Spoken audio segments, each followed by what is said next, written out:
Malakas na hangin ang sumira sa bahagi ng isang eskwelahan sa barangay Santa Margarita sa Bagao, Cagayan. Natanggal ang mga bubong, nagkalat ang mga yero at nakalbo ang mga puno sa paligid.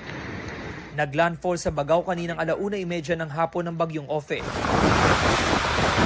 Ramdam din ang lakas ng hangin at ulang dala ng bagyo sa Gonzaga.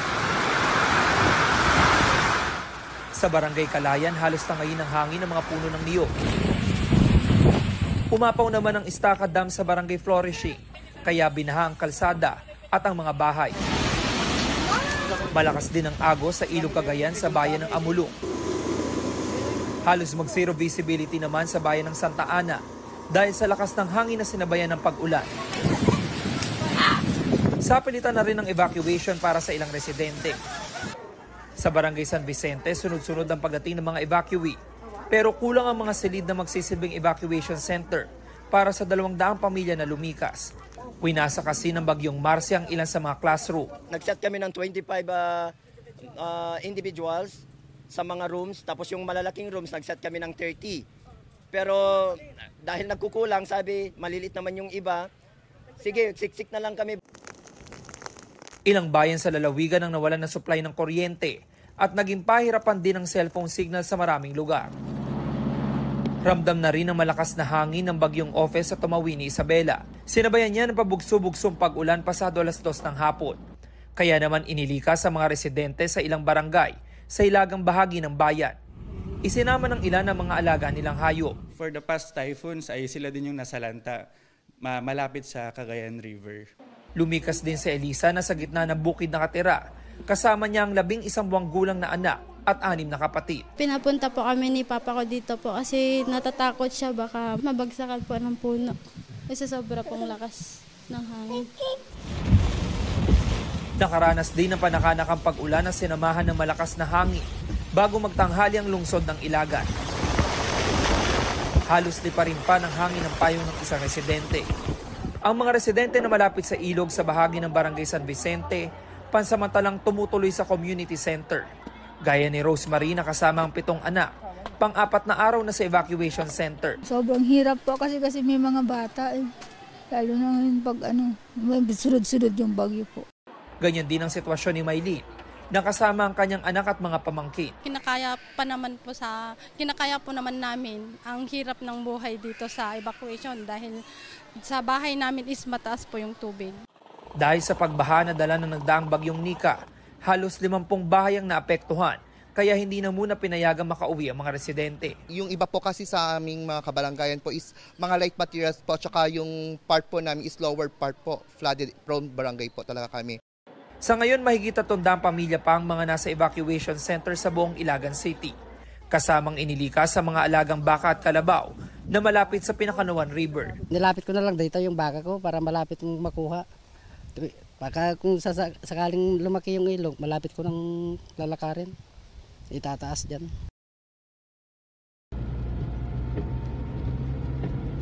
Makulimlim at maulang panahon ang naranasan sa Lawag, Ilocos Norte pasado 11:00 ng umaga kanina. Ganyan ang sitwasyon sa iba't ibang bahagi ng lalawigan dahil sa bagyong Ophel. Sa maraming lugar, iniinda pa ang epekto ng mga nagdaang bagyo. Isa ang seawall ng Barangay Poblacion 1 sa pinakanapinsala sa Pagudpud.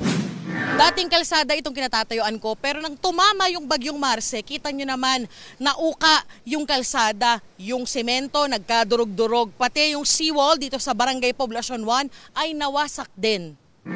Isa sa mga residente ng Pagudpud na naapektuhan si Nanay Jocelyn. Burado na ang 60 taong alaala ng bahay kung saan siya lumaki matapos itong mawasak ng bagyong Marce. Sa ngayon, bagyong Ophel naman ang pinaghahandaan nila. Mahirap, ma'am, mahirap talaga. Nawala ng bahay.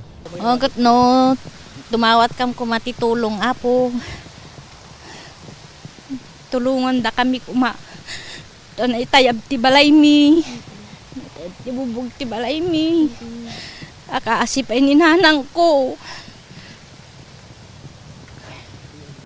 Hindi nakaligtas sa bagyong Marce pati ang Pasaling Elementary School kung saan sila lumikas.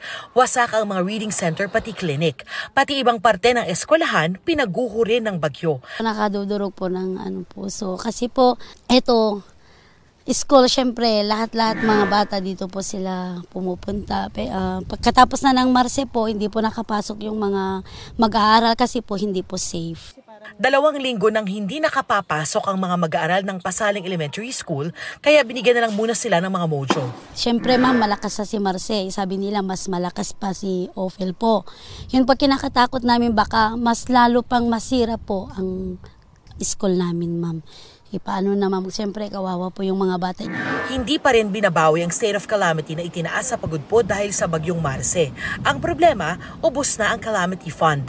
Meron naman po mga pinangako o may mga binigay naman po na pondo na ng mga ibang ahensya at sa mga nakakataas na opisyal. Yun nga po, ang inaantay lang po namin is yung pag-implement ng rehabilitation dito sa amin. Nakikiusap po yung mayor namin sa mga nakakataas pa na opisyal para bigyan naman po kami ng karagdagang pondo. Tulong-tulong ang DRRMO, Police, Barangay at AFP personnel sa pagpapalikas ng mga nakatira sa tabing dagat. Lahat po na nakahanda na mag-evacuate, pumunta na po kayo dito sa my pick-up point. Andito na po yung sasakyan ng local government unit of Pagudpod po.